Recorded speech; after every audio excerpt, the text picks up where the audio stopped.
నమస్కారం అండి స్నేహితులారా, ఈరోజు మనం కర్మ గురించి తెలుసుకోబోతున్నాం. ఈ యొక్క కర్మ యొక్క ప్రభావం మనపైన ఏ విధంగా పడుతుంది, కర్మ వల్ల మనం ఆనందాన్ని కానీ దుఃఖాన్ని కానీ జీవితంలో అద్భుతమైన విషయాల్ని సాధించడం కానీ ఇవన్నీ ఎలా జరుగుతున్నాయి అనే విషయాన్ని ఈరోజు మనం తెలుసుకోబోతున్నామండి. ఈ యొక్క వీడియో చాలా ఇంపార్టెంట్ వీడియో.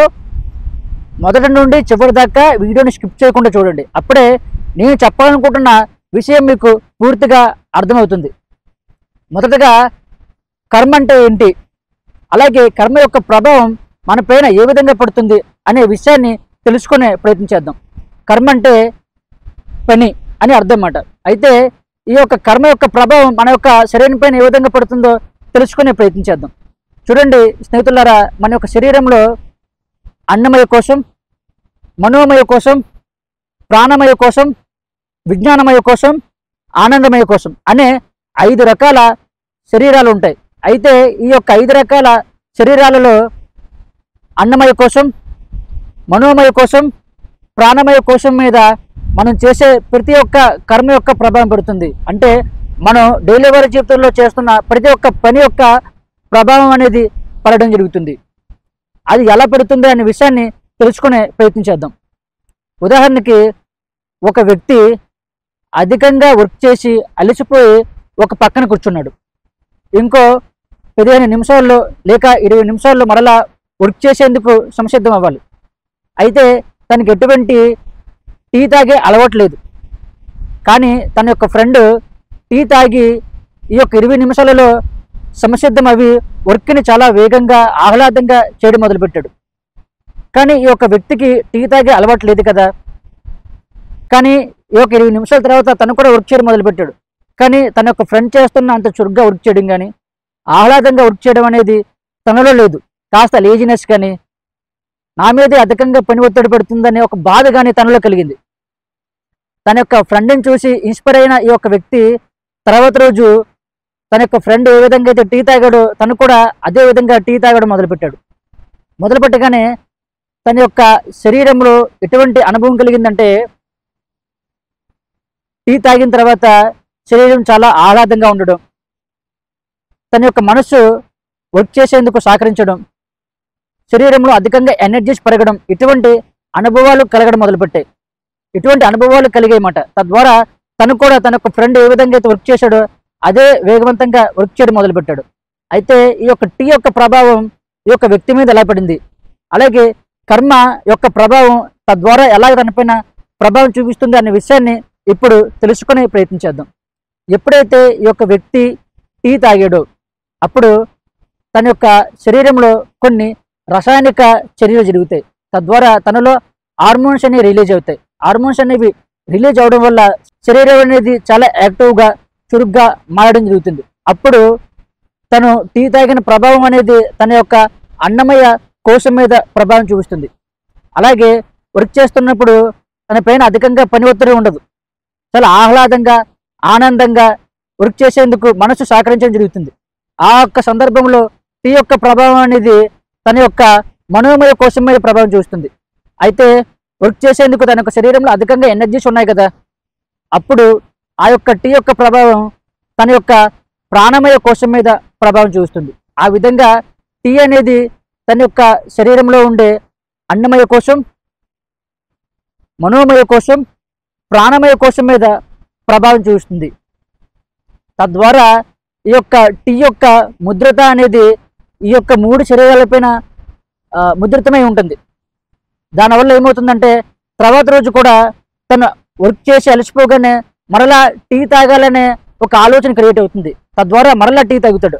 అలాగా తను ప్రతిరోజు కూడా టీ తాగితేనే కానీ తను వర్క్ చేయలేని స్థితికి చేరుకుంటాడు. అంటే టీ తాగే అనే విషయం అనేది ఒక కర్మ కింద తనలో ఏర్పడింది, తనపైన ప్రభావం చూపిస్తుంది.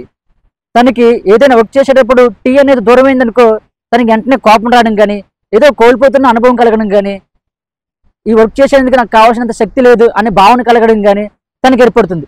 టీ తాగగానే ఆహ్లాదంగా ఆనందంగా చురుగ్గా వర్క్ చేయగలిగే శక్తి తనలో ఏర్పడుతుంది. అంటే టీ అనే విషయం తనపైన ఒక కర్మ కింద ప్రభావం చూపిస్తుంది. ఆ విధంగా తనని వెంటాడడం మొదలుపెట్టింది. అయితే ఇక్కడ మనం గమనించాలి, కర్మ అనేది మన యొక్క అన్నమయ కోసం, మనోమయ కోసం, ప్రాణమయ కోసమే ప్రభావం చూపిస్తుంది.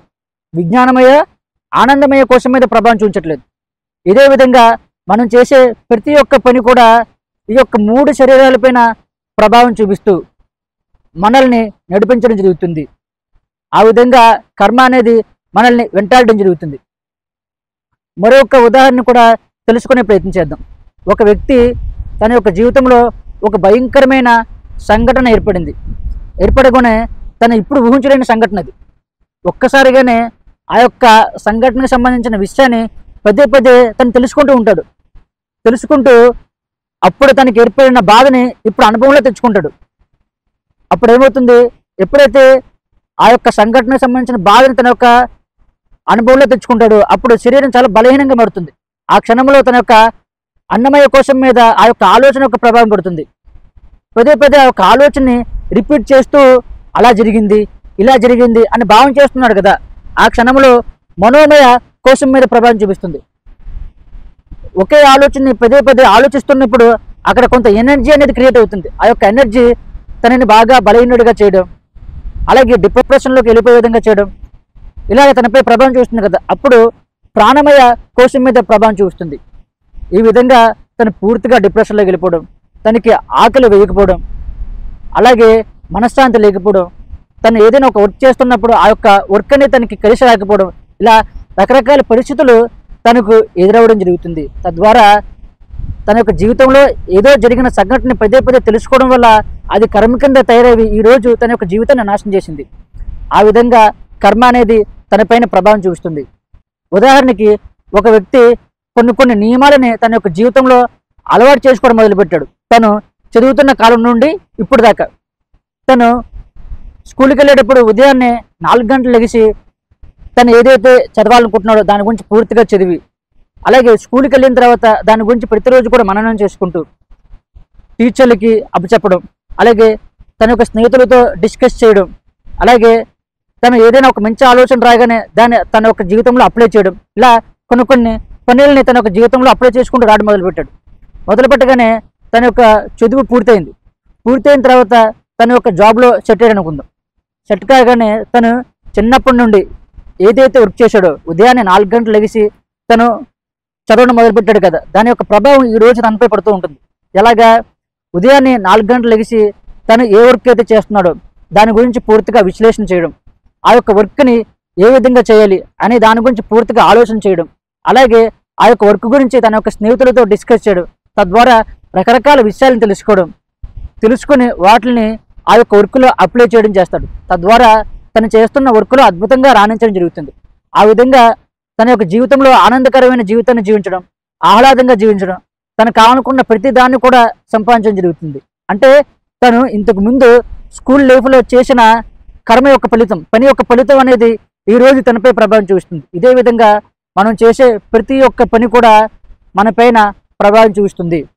తద్వారా మన జీవితంలో మనం మంచి కానీ చెడు కానీ ఆనందకరమైన విషయాన్ని కానీ అనుభూతి చెందడం జరుగుతుంది. కాబట్టి మీరు ఈ క్షణంలో ఎటువంటి వర్క్ చేస్తున్నారు, ఎటువంటి ఆలోచన చేస్తున్నారు, మిమ్మల్ని మీరు ఏ విధంగా డిజైన్ చేసుకుంటున్నారు అనే విషయాన్ని ఒక్క క్షణం ఆలోచించండి. ఎందుకంటే ఈరోజు మీరు చేసే ప్రతి చిన్న పొరపాటు కూడా రేపు అది కర్మ కింద క్రియేట్ అవి మీ పైన ప్రభావం చూపిస్తుంది. ఉదాహరణకి ఒక వ్యక్తి తన యొక్క స్నేహితులు సిగరెట్ కాలుస్తున్నారని, మద్యం చేస్తున్నారని, వేషలతో గడుపుతున్నారని తను కూడా ఆ యొక్క విషయాన్ని అలవాటు చేసుకోవడం మొదలుపెట్టాడు. ఒక 15-16 సంవత్సరాలు ఉన్నప్పుడే పూర్తిగా ఆ యొక్క విషయాలకి తను ఎడిక్ట్ అవ్వడం జరుగుతుంది. అవగానే రేపన్న రోజు మ్యారేజ్ చేసుకున్న తర్వాత అయ్యే విషయాలు తన జీవితంలో రిపీట్ అవుతూ ఉంటాయి. ప్రతిరోజు సిగరెట్ కాల్చడం, మద్యం సేవించడం, అలాగే వేరొక స్త్రీలతో శృంగారం చేయడం. అప్పుడు ఏమవుతుంది, తను సంపాదించిన సంపాదన అంతా కూడా ఈ యొక్క సిగరెట్లకని, మద్యానికని, వేశ్యలకని కూర్చోబెడతారు. తద్వారా తన యొక్క జీవితంలో ఆనందంగా జీవించలేడు, భార్యని పిల్లల్ని అద్భుతంగా చూసుకోలేడు. తద్వారా తన యొక్క జీవితం నాశనం అవుతుంది. అలాగే తను సేవిస్తున్న మద్యపానం, సిగరెట్, వేశ్యలతో గడపడం, ఇవన్నీ కూడా తన యొక్క ఆరోగ్యం పైన ప్రభావం చూపిస్తాయి. తద్వారా తనకి బీపీ అని, షుగర్ అని, ఆస్తమా ప్రాబ్లం అని, అలాగే పూర్తిగా మన యొక్క లంగ్స్ పాడైపోవడం అని, అలాగే హార్ట్ అటాక్ అని, రాత్రి వేళ నిద్ర లేకపోవడం అని, మలబద్ధకం అని, శరీరం చాలా బలహీనంగా ఉండడం అని, జ్ఞాపక శక్తి కోల్పోవడం అని, ఇలా రకరకాల అనారోగ్య సమస్యలు తనకు ఎదురవుతూ ఉంటాయి. తద్వారా తన యొక్క జీవితంలో సాధించాడు? చెడుని సాధించాడు, నెగిటివిటీని తన యొక్క జీవితంలో ఏర్పాటు చేసుకున్నాడు. కాబట్టి ఈ క్షణం మీరు ఏం చేస్తున్నారో, ఏ ఒక్క పని చేస్తున్నారో అదే మీ యొక్క కర్మ కింద ఏర్పడుతుంది. కాబట్టి ప్రతి ఒక్కరు కూడా నిర్ణయం తీసుకోండి, ఈ రోజు నుంచే నిర్ణయం తీసుకోండి. ఈ క్షణం మీరు ఏం చేస్తున్నారు అనే దాన్ని దృష్టిలో పెట్టుకుని చేసే ముందు ఆలోచిస్తూ దాన్ని మీరు అప్లై చేస్తే అప్పుడు మీ జీవితం ఆనందంగా మారే అవకాశం ఉంటుంది. అయితే ఇంతకు ముందు మనం చేసిన కర్మ యొక్క ఫలితం ఈ రోజు మనం నడిపిస్తుందని మీరు చెప్పారు కదా, మరి దాని నుండి తెప్పించుకునేందుకు మార్గం లేదా అని ప్రతి ఒక్కరికి కూడా సందేహం ఉంటుంది. ఖచ్చితంగా మనం తెప్పించుకోవచ్చండి. ఎందుకంటే మనం చేసిన వర్క్ యొక్క ప్రభావం అనేది అన్నమయ కోసం, మనోమయ కోసం, ప్రాణమయ కోసం మీద ప్రభావం చూపిస్తుంది. ఈ యొక్క కోశాల మీద పడుతున్న ఈ యొక్క ప్రభావాన్ని మనం నెమ్మదిగా బయటికి తీసేయచ్చు. అయితే దానికి కొన్ని సాధనా ప్రక్రియలు ప్రాక్టీస్ చేయాలి. కొన్ని నియమాలని మన యొక్క జీవితంలో అప్లై చేసినప్పుడు మాత్రమే వాటి నుండి మనం బయటపడేందుకు అవకాశం ఉంటుంది. మొదటగా మనం పాటించవలసిన నియమాలు ఏంటో తెలుసుకునే ప్రయత్నించేద్దాం. ఇప్పుడు మనం ఏదైతే వర్క్ చేస్తున్నామో దాని గురించి మొదటగా మీరు విచారణ చేయడం మొదలుపెట్టాలి. విచారణ చేసి మీరు ఎక్కడ తప్పు చేస్తున్నారు అనే విషయాన్ని మీరు తెలుసుకోవాలి. తెలుసుకొని ఒక బుక్ మీద రాయండి. బుక్ మీద రాసి మరలా తర్వాత రోజు ఆ యొక్క తప్పుడు పని చేసేటప్పుడు ఒక 5 నిమిషాలు ఆలోచించండి. తద్వారా ఆ యొక్క పని చేయాలనే ఆలోచన మీలో నుండి బయటికి వెళ్ళడం జరుగుతుంది. అలాగే అనుకోకుండా ఆ యొక్క తప్పుడు పని చేశారు, చేయగానే నీ యొక్క తప్పుడు పని చేశాననే విషయాన్ని రాసుకోవడం మొదలుపెట్టండి. ఎప్పుడైతే మీరు రాసుకున్నారో తర్వాత రోజు ఆ యొక్క తప్పుడు పని చేస్తున్నా అనే సందర్భంలో యొక్క మాటను మీరు చదివినట్లయితే, అరే ఇది తప్పు కదా, ఇది నేను చేయకూడదు అనుకున్నాను కదా అనే విషయాన్ని మీరు చదవగానే మీలో ఒక అవేకనం అనేది కలుగుతుంది. కలిగి ఆ యొక్క పని చేసేందుకు మీరు ముందుకు రాడు. తద్వారా ఆ యొక్క కర్మ అనేది అక్కడితో నాశనం అవుతుంది. అలాగే మనకు కొన్ని సాధనా పద్ధతులు ఉన్నాయి. ఈ యొక్క సాధనా పద్ధతుల వల్ల మీ యొక్క శరీరంలో ప్రాణమయ కోశం దాకా వెళ్ళిన కర్మ యొక్క ఫలితాన్ని పూర్తిగా నాశనం చేయొచ్చు. కర్మ మీరు ఎంతైనా చేసి ఉండొచ్చు, కానీ మీరు కరెక్ట్గా క్రియాయోగ సాధనలో చెప్పబోయే ప్రాణాయామ టెక్నిక్ని ప్రాక్టీస్ చేస్తే పూర్తిగా ఆ యొక్క కర్మ యొక్క ఫలితాన్ని నాశనం చేస్తుంది. ఎందుకంటే మనం చేస్తున్న సాధనలో మన యొక్క డిఎన్ఏలో చేంజెస్ రావడం జరుగుతుంది. మనం చేసే ప్రతి ఒక్క కర్మ యొక్క ప్రభావం మన యొక్క శరీరాలపై పడుతుంది కదా, అది నెమ్మదిగా మన యొక్క డిఎన్ఏలో కూడా చేరడం జరుగుతుంది. ఎప్పుడైతే మనం సాధన ప్రాక్టీస్ చేస్తామో ఆ సాధన చేసేటప్పుడు మన యొక్క డిఎన్ఏలో నెమ్మదిగా చేంజెస్ అనేవి రావడం మొదలవుతుంది. తద్వారా పూర్తిగా ఈ యొక్క కర్మ అనేది తొలగిపోతుంది. అప్పుడు మనం ముక్తులు అవ్వడం జరుగుతుంది. తద్వారా మనకుండే రకరకాల చెడు అలవాట్లు కానీ, వ్యామోహాలు కానీ, కోరికలు కానీ వాటి నుండి పూర్తిగా బయటపడి ఇప్పుడు కొత్తగా జీవితాన్ని మొదలుపెట్టడం జరుగుతుంది. తద్వారా ఆనందంగా ఆహ్లాదంగా జీవించగలం. అయితే ఈ యొక్క క్రియాయోగ ప్రాణాయామ టెక్నిక్ని యూట్యూబ్లో చెప్పొచ్చు కదా అని ప్రతి ఒక్కరికి సందేహం ఉండొచ్చు, కానీ ఇది గురుముఖంగా తెలుసుకునేది. కానీ దానితో పాటు గురువు చెప్పే రకరకాల విషయాలను కూడా మీరు ఎప్పటికప్పుడు వింటూ విశ్లేషణ చేస్తూ మీ యొక్క జీవితంలో అప్లై చేయాలి. అప్పుడు మాత్రమే మీ యొక్క జీవితంలో అద్భుతమైన స్థాయికి చేరుకోగలరు. అలా కాకుండా ఒక్క టెక్నిక్ని తీసుకుని ప్రాక్టీస్ చేసినట్లయితే అందులో వచ్చే రకరకాల సందేహాలకి, అనుమానాలకి మీకు ఎవరు సమాధానం చెప్పేది? అప్పుడు మరలా మీరు చేస్తున్న పొరపాట్లను చేస్తూ ఉంటారు కదా, తద్వారా మీరు ఎలా ముందుకు వెళ్ళగలరు? కాబట్టి వెళ్ళేందుకు అవకాశం ఉండదు. కాబట్టి గురువు యొక్క సలహాలు, సూచనల ద్వారా మాత్రమే మీరు సాధన తీసుకుని ప్రాక్టీస్ చేస్తే మీ యొక్క జీవితంలో అద్భుతమైన మార్పులను చూడగలరు. నేను క్రియాయోగ సాధన కొంతమంది సాధకులకు ఇవ్వడం జరిగింది. నేను ఏ విధంగా అయితే సాధన చెప్పానో ఆ యొక్క సాధనని ప్రతిరోజు ప్రాక్టీస్ చేస్తూ నేను చెప్పిన నియమాలను వాళ్ళ యొక్క జీవితంలో అప్లై చేయడం వల్ల వారు చేసుకున్న రకరకాల కర్మల యొక్క ప్రభావం పూర్తిగా తగ్గి ఇప్పుడు ఆనందంగా ఆహ్లాదంగా జీవిస్తున్నారు. తద్వారా వారు అనేక రకాల విషయాల్లో మెరుగవడం జరిగింది. కొంతమందికి అధికంగా జ్ఞాపక శక్తి పెరగడం, శరీరం చాలా చురుగ్గా పనిచేయడం, ఆహ్లాదవంతంగా ఉండడం, వారికి రకరకాల చెడు అలవాట్లు ఉండేవి, ఆ యొక్క చెడు అలవాట్ల నుంచి బయటపడడం, ఇలా రకరకాల ప్రాబ్లం నుంచి బయటపడి ఇప్పుడు ఆరోగ్యవంతంగా ఆహ్లాదవంతంగా ఉంటున్నారు. ఈ యొక్క సాధన ద్వారా బీపీ, షుగర్, అలాగే మలబద్ధకం, ఆకలి వేయకపోవడం, నిద్ర లేకపోవడం, థైరాయిడ్ సమస్య, అలాగే మన యొక్క లెన్స్లో ఏవైనా చెడు ఉంటే అంటే బయట నుంచి వచ్చిన డస్ట్ దాని యొక్క ప్రభావం ఉంటే అది పూర్తిగా బయటకు పోయి మీరు నార్మల్ అవ్వడం, ఇలా రకరకాల సమస్యల నుంచి బయటపడతారు. కాబట్టి ఈ యొక్క అవకాశాన్ని మీరు కూడా ఉపయోగించుకోవచ్చు. Thank you.